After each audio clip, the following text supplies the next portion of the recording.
Welcome to Pratap classes. दोस्तों, Pratap classes के YouTube channel पर आपका स्वागत है। आज है 4 जुलाई 2025 और 4 जुलाई 2025 के जितने भी इंडिया और वर्ल्ड के जो करंट अफेयर्स के क्वेश्चन बनते हैं, आज उनका अपने डिस्कशन करेंगे। पूरा वीडियो ध्यान से देखना और लास्ट में आपसे क्वेश्चन पूछूंगा जिनके जवाब आपको कॉमेंट बॉक्स में देना होगा। आज अपने पढ़ेंगे कि प्रधानमंत्री नरेंद्र मोदी को घाना का सर्वोच्च नागरिक सम्मान मिला। पाकिस्तान ने 1 जुलाई 2025 से यूएनएससी की अध्यक्षता संभाली और शहरी स्थानीय निकायों के अध्यक्षों के पहला राष्ट्रीय सम्मेलन आयोजित हुआ है। इनकी आज हम चर्चा करेंगे पूरे लेटेस्ट न्यूज़ के साथ में। डेली आपको सुबह ये करंट अफेयर्स की क्लास आपको मिलती है। राजस्थान पुलिस, यूपीएससी, एसएसजीडी, पटवार, रेलवे, बैंक, एसएससी, कोई भी एग्जाम हो, सभी के लिए ये क्लास रामबाण साबित होगी। तो करते हैं स्टार्ट आज की क्लास। सभी साथी एक बार करेंगे सेशन को लाइक शेयर। सभी साथियों को गुड मॉर्निंग, प्यार भरा नमस्कार। सबसे पहले हम करेंगे कल के क्वेश्चनों को रिवाइज।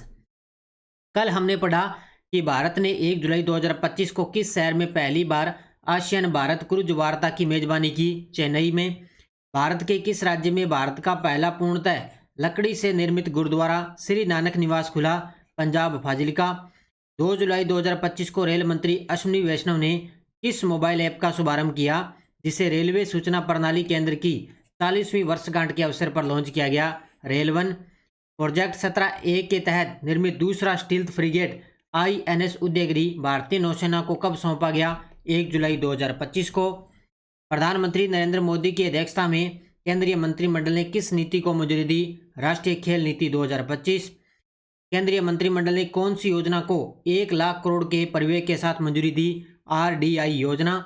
और 30 जून 2025 को रक्षा मंत्रालय द्वारा किसे सैन्य प्रौद्योगिकी संस्थान पुणे का नया कमांडेंट नियुक्त किया गया? Rear admiral V Ganpati. और केंद्रीय मंत्रिमंडल द्वारा किस राष्ट्रीय राजमार्ग खंड को 4 लेन में परिवर्तित करने की परियोजना को मंजूरी मिली? वो है NH87। तो ये थे कल के क्वेश्चनों का रिवाइज हमने कर दिया है। डेली आपको क्लास मिलती है। ये अपने प्रताप क्लासेज ऐप में वार्षिक करंट अफेयर्स की टेस्ट सीरीज चल रही है मात्र 50 रुपये में। इसमें डेली क्लास का टेस्ट मिल जाता है, डेली PDF मिल जाती है। बहुत सारे विद्यार्थी पूछते हैं कि सर इसकी PDF कहाँ मिलती है? PDF आपको इसके अंदर ऐप में मिलती है। शाम को 1 लाइनर PDF आपको मिल जाती है। तो वीकली टेस्ट आपको मिल गया, मंथली टेस्ट आपको मिल गया। मंथली PDF आपको जून महीने की आज अपलोड हो जाएगी ऐप के अंदर। ऐप के अंदर है आज PDF आपको अपलोड हो जाएगी, जिसमें आप प्रिंट निकाल के अच्छे तरीके से आप जून महीने का रिविजन कर सकते हो। हमारी बुक आती है 4th ग्रेड की आई हुई है, साथ में राजस्थान करंट भी है। इसके अलावा 4th ग्रेड की है फिलहाल बुक, वो अब आप ले सकते हो। उसका रिवीजन भी मैं कल तक आपके लिए स्टार्ट करने वाला हूं। तो अच्छे तरीके से पढ़ो। तो करते हैं स्टार्ट आज की क्लास 4 जुलाई 2025। सभी साथी एक बार करेंगे सेशन को लाइक शेयर। पहला क्वेश्चन देखो आपके सामने और सीधा सीधा एग्जाम के अंदर छपने वाला है ये प्रश्न आपके सामने। प्रधानमंत्री नरेंद्र मोदी को घाना द्वारा कौन सा सर्वोच्च नागरिक सम्मान प्रदान किया गया? तो 2 जुलाई से लेकर अब 2 जुलाई को मोदी जी 5 देशों की यात्रा पर रहेंगे। तो सबसे पहले गए थे घाना। कहाँ पर गए हैं? घाना। और घाना जो जाते ही उन्होंने देश का सर्वोच्च नागरिक सम्मान मिल चुका है, order of the star of Ghana. कौन सा अवार्ड है? Order of the star of Ghana. Modi ji को ये सर्वोच्च नागरिक सम्मान मिल गया और ये मोदी जी को 24वां ये सर्वोच्च नागरिक सम्मान मिला है। ये महत्वपूर्ण कर लेना, कौन सा मिला? मोदी जी को 24वां ये सर्वोच्च नागरिक सम्मान मिला है। अब घाना गए हैं, उसके बाद में अभी ताज़ा त्रिनिदाद एवं टोबैगो की यात्रा पर है। उसके बाद में अर्जेंटीना, फिर ब्राज़ील, फिर नामीबिया, इनकी यात्रा पर रहेंगे। देखो डिटेल। पुरस्कार का नाम घाना के स्टार ऑफिसर का सम्मान मिला है। किसके द्वारा? राष्ट्रपति जॉन ड्रामानी महामा। ये याद कर लेना भी, किसके द्वारा दिया गया? राष्ट्रपति थे जॉन ड्रामानी महामा, इनके द्वारा दिया गया। PM मोदी के विशिष्ट वैश्विक नेतृत्व, कूटनीति पहुंच और दक्षिणी सहयोग बनाने के प्रयासों के अंदर ये मोदी जी को अवार्ड मिला है। अब देखो मोदी जी 5 देशों की यात्रा पर हैं। 2 जुलाई से लेकर 8 दिनों तक ये 5 देशों की विदेश यात्रा पर रहेंगे। कौन कौन से? सबसे पहले घाना तो वो जा चुके हैं। उसके बाद में त्रिनिदाद एंड टोबैगो, इसकी यात्रा पर हैं। उसके बाद में अर्जेंटीना, फिर जाएंगे ब्राज़ील, फिर जाएंगे नामीबिया। अभी 3 और 4 जुलाई को आज त्रिनिदाद और टोबैगो की यात्रा पर है मोदी जी आज। उसके बाद में अर्जेंटीना, फिर ब्राजील, फिर नामीबिया। घाना की यात्रा देखो, यह किसी भारतीय प्रधानमंत्री की 30 वर्षों में पहली घाना यात्रा है। इससे पहले 1957 में पंडित जवाहरलाल नेहरू की यात्रा रही थी। पहले पंडित जवाहरलाल नेहरू गए थे और अब किसी भारतीय प्रधानमंत्री की 30 वर्षों में पहली ये घाना की यात्रा है। और घाना का सर्वोच्च नागरिक सम्मान मोदी जी को मिल चुका है। अब ब्राजील जाएंगे, अब 3-4 देश हो रहे हैं, उनको वहाँ पर जाएंगे, फिर वहाँ पर जाने के बाद में उनको सर्वोच्च नागरिक सम्मान मिलेगा। अगला देखो, लोकसभा अध्यक्ष ओम बिरला ने 3 जुलाई 2025 को किस स्थान पर शहरी स्थानीय निकायों के अध्यक्षों के पहले राष्ट्रीय सम्मेलन का उद्घाटन किया है? ये देखो आपके सामने लोकसभा अध्यक्ष ओम बिरला, इन्होंने 3 जुलाई 2025 को कहाँ पर है? मानेसर, गुरुग्राम, हरियाणा। कहाँ पर है? मानेसर है गुरुग्राम, हरियाणा के अंदर। तो इसका उत्तर मानेसर है गुरुग्राम के अंदर। देखो डिटेल, स्थान international centre for automotive technology, Manesar, Gurugram, Haryana के अंदर इस सम्मेलन का आयोजन हुआ। उद्घाटन किया है लोकसभा अध्यक्ष ओम बिरला द्वारा। इसका विषय क्या है? संवैधानिक लोकतंत्र को मजबूत बनाने और राष्ट्र निर्माण में शहरी स्थानीय निकायों की भूमिका। ये विषय याद रखना है आपको कि संवैधानिक लोकतंत्र को मजबूत बनाने और राष्ट्र निर्माण में शहरी स्थानीयों की भूमिका है इसका विषय। और राज्यों और केंद्र शासित प्रदेशों के शहरी स्थानीय निकायों के अध्यक्षों का पहला राष्ट्रीय सम्मेलन ये रखा गया। कहाँ पर है? गुरुग्राम, हरियाणा में। भारत सरकार ने तमिलनाडु के विरुद्धुनगर जिले में कितने करोड़ रुपए की राशि से पीएम मित्र टेक्सटाइल पार्क की स्थापना को मंजूरी दी है? लगा लो इस प्रश्न को स्टार, सीधा सीधा एग्जाम के अंदर ये छपेगा और बड़ा ही गजब का प्रश्न है ये। तो भारत सरकार ने तमिलनाडु के विरुद्धुनगर में कितने करोड़ रुपए की राशि से पीएम मित्र टेक्सटाइल पार्क की स्थापना को मंजूरी दी? तो ये है 1900 करोड़ रुपए। टोटल कितने हैं? 1900 करोड़ रुपए की इस टेक्सटाइल पार्क की स्थापना को मंजूरी दे दी है। इसके अलावा भी मैं बता देता हूं, जो अपना वस्त्र मंत्रालय ना, वस्त्र मंत्रालय उन्होंने भारत भर में 7 विश्व स्तरीय कपड़ा मार्ग जो विकसित करने के लिए पीएम मित्र योजना की भी शुरुआत की थी। किसने? वस्त्र मंत्रालय ने। यह प्रश्न भी आया है। तो स्वीकृति भारत सरकार द्वारा 1900 करोड़ रुपए की लागत से स्वीकृत है। स्थान विरुद्धुनगर जिला, तमिलनाडु में। घोषणा 2025। इसका क्षेत्रफल रहेगा 1052 एकड़ के अंदर ये फैला हुआ है। प्रमुख सुविधाएं, इसके अंदर zero liquid discharge treatment plant ये रहेगा। इसके अलावा पर्यावरण अनुकूल अपशिष्ट प्रबंधन प्रणाली, 10,000 बिस्तरों वाला डोरमेट्री है, क्योंकि वस्त्र मंत्रालय से संबंधित है ये। श्रमिकों के लिए आवास सुविधा रहेगी और 1.3 मिलियन वर्ग फीट से अधिक रेडी टू यूज औद्योगिक क्षेत्र है। इसके अलावा निर्माताओं और निवेशकों के लिए तैयार बुनियादी ढांचा रहेगा। तो ये थोड़े थोड़े इसको पढ़ लेना। इसके अलावा ये महत्वपूर्ण कर लेना कि वस्त्र मंत्रालय द्वारा भारत भर में 7 विश्व स्तरीय कपड़ा पार्क विकसित करने के लिए पीएम मित्र योजना की शुरू की गई थी। कौन सी योजना? पीएम मित्र पार्क है, पीएम मित्र योजना है। ये 7 विश्व स्तरीय कपड़ा पार्क विकसित करने के लिए शुरू की गई थी। और अब क्या है? पीएम मित्र टेक्सटाइल पार्क को भी मंजूरी मिली है तमिलनाडु में। जुलाई 2025 के लिए संयुक्त राष्ट्र सुरक्षा परिषद की अध्यक्षता किस देश को दी गई है? जुलाई 2025 के लिए संयुक्त राष्ट्र सुरक्षा परिषद की अध्यक्षता वह किस देश को दी गई? तो ये दी गई है पाकिस्तान को। क्या बात है भी, किसको दी गई है? पाकिस्तान को। पता नहीं किसने अध्यक्षता दे दी है और किसने ये घोषणा की है कि संयुक्त राष्ट्र सुरक्षा परिषद की अध्यक्षता है वो पाकिस्तान को दे दी है। पता नहीं पाकिस्तान के साथ क्या घुल मिले हुए हैं या इनके साथ हाथ मिलाया हुआ है या इनके साथ रह रहे हैं। पता नहीं पाकिस्तान को क्यों दिए। देखो, अध्यक्षता की शुरुआत पाकिस्तान ने 1 जुलाई 2025 से जुलाई महीने के लिए यूएनएससी की अध्यक्षता संभाली है, यानी कि संयुक्त राष्ट्र सुरक्षा परिषद। पाकिस्तान के अस्थायी सदस्य के रूप में 2 साल के कार्यकाल का हिस्सा है और ये जनवरी 2025 के अंदर शुरू हुआ है, यानी कि अस्थायी सदस्य बना था इसका पाकिस्तान 2 साल के लिए, जो जनवरी 2025 से शुरू हुआ। पाकिस्तान संयुक्त राष्ट्र सुरक्षा परिषद की तालिबान प्रतिबंध समिति की अध्यक्षता भी करेगा। ये नोट कर लेना भी, तालिबान प्रतिबंध समिति की अध्यक्षता भी करेगा। और क्या थीम के आधारित है कि पाकिस्तान ने अध्यक्षता को उद्देश्य, विनम्रता और दृढ़ विश्वास के साथ निभाने का संकल्प लिया है। अब देखो, इसने संकल्प तो ले लिया, लेकिन पाकिस्तान का कोई भरोसा नहीं है, कुछ भी कर सकता है, कोई विश्वास नहीं है अपनी बात पर। ये रहते नहीं है, जो बात ये करते हैं उस बात पे रहते नहीं है। क्या तो ये अभी आपने देखा होगा, अपने जो भारत पाकिस्तान का युद्ध हुआ था उसमें देखा भी था। ठीक है, तो ये किसको दे दी? पाकिस्तान को संयुक्त राष्ट्र सुरक्षा परिषद की अध्यक्षता संभाली है। दिव्यांशी भौमिक ने 29वीं एशियाई यूथ चैंपियनशिप का फाइनल मैच किस देश की खिलाड़ी के खिलाफ खेला था? दिव्यांशी भौमिक ने 29वीं एशियाई यूथ चैंपियनशिप यानी कि अंडर 15 का जो फाइनल मैच है वो किस देश की खिलाड़ी के खिलाफ खेला था? तो वो थी चीन की खिलाड़ी को हराकर इन्होंने इसके अंदर स्वर्ण पदक जीता था। कौन सा? इन्होंने चीन की खिलाड़ी को हराकर स्वर्ण पदक जीता है दिव्यांशी भौमिक ने। कौन सा खेल? 29वीं एशियाई यूथ चैंपियनशिप। देखो खेल है इनका टेबल टेनिस, खिलाड़ी का नाम दिव्यांशी भौमिक, प्रतियोगिता 29वीं एशियाई यूथ चैंपियनशिप अंडर 15, कहाँ पर है? ताशकंद उज्बेकिस्तान में। और कौन सा गोल्ड मेडल जीता यानी कि स्वर्ण पदक?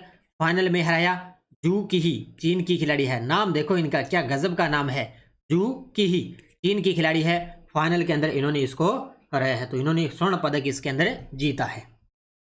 किस देश को विश्व स्वास्थ्य संगठन द्वारा मलेरिया मुक्त घोषित किया गया जो अमेजन क्षेत्र का पहला ऐसा देश है बना है? ये लीजिए भी गजब का प्रश्न है। 2025 के अंदर एक ऐसा दूसरा देश बन गया जिसको मलेरिया मुक्त घोषित कर दिया 2025 के अंदर, वो है, और अमेजन का ये पहला देश है बन चुका है। तो वो कौन सा देश है? सूरीनाम।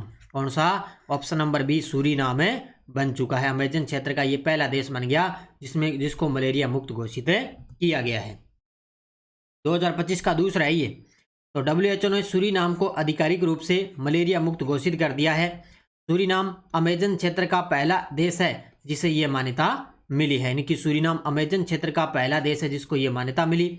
इसके साथ ही सूरीनाम जॉर्जिया के बाद 2025 में मलेरिया मुक्त होने वाला दूसरा देश है बन चुका है। देखो 2025 के अंदर पहले जॉर्जिया था और उसके बाद में अब 2025 में सूरीनाम है वो मलेरिया मुक्त होने वाला दूसरा देश है बन चुका है। ये गजब का प्रश्न है, अच्छे तरीके से उसको पढ़ लेना भी। केंद्रीय जल शक्ति मंत्री CR पाटिल ने 2 जुलाई 2025 को निम्नलिखित में से किस प्रणाली का अनावरण किया है? अपने केंद्रीय जो जल शक्ति मंत्री है वो कौन है? जल शक्ति मंत्री CR पाटिल। कौन है? CR पाटिल। और इन्होंने कौन सा किस प्रणाली को लॉन्च किया? वो है सी फ्लड। कौन सी है? सी फ्लड। ये देखो आपके सामने तस्वीर के अंदर आप देख सकते हो, unified flood forecasting system. Option number C is the correct answer. तो लॉन्च किया गया केंद्रीय जल शक्ति मंत्री CR पाटिल द्वारा। प्रणाली का प्रकार वेब आधारित बाढ़ पूर्वानुमान प्लेटफॉर्म है, यानी कि किसी प्रकार की बाढ़ वगैरह आती है ना उसका पूर्वानुमान लगाए गए। इसके विकास में जो सहयोगी संस्थाएं हैं वो है CDEC, CWC और NRSC, ये संस्थाएं शामिल है इनके साथ।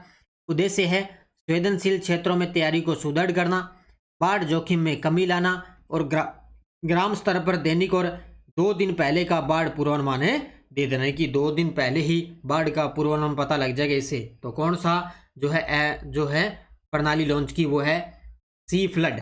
कौन सी? सी फ्लड जो है प्रणाली इन्होंने लॉन्च की है।